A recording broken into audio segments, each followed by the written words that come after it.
Wow, le nouveau Front populaire, redescendez un peu.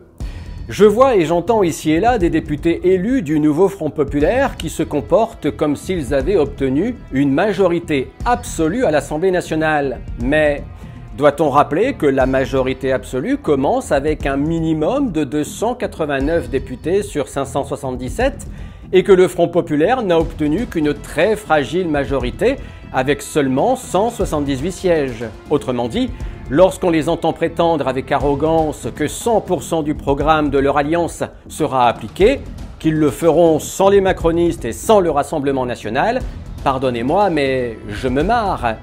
Comment dérouler un programme politique lorsqu'il manque 111 députés pour parvenir à une majorité ?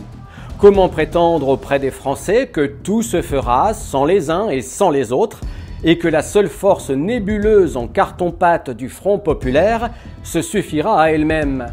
D'où vient cet abus de confiance et ces melons qui ne passent plus les portes, éloignant ces gens du réel et de la Constitution?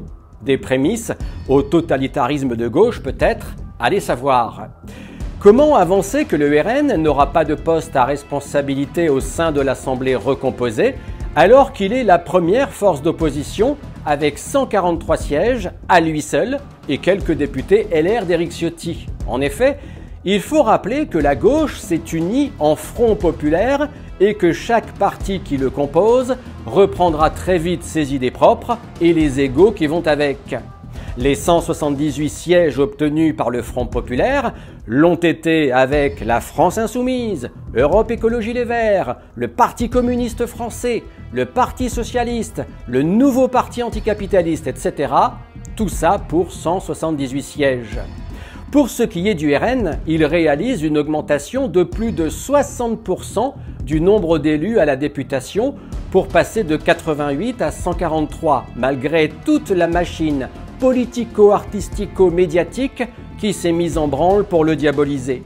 Pour rappel, le cœur même du Front populaire qu'est LFI avec Jean-Luc Mélenchon ne progresse que de 4 députés, bien loin des envolées lyriques victorieuses du leader de la France insoumise qui bave copieusement sur le poste de Premier ministre et qui rêve d'une présidentielle en face à face avec Marine Le Pen. Enfin, le nombre d'électeurs du Front populaire au second tour de la législative de 2024 est de 7 millions contre plus de 10 millions pour le Rassemblement national, œuvrant seul et sans alliance quantitative. Alors oui, au nouveau Front populaire, redescendez un peu, car vous avez été pris pour des buses par les petits arrangements macronistes de désistement lors du second tour qui vous laissent impuissants dans cette nouvelle assemblée.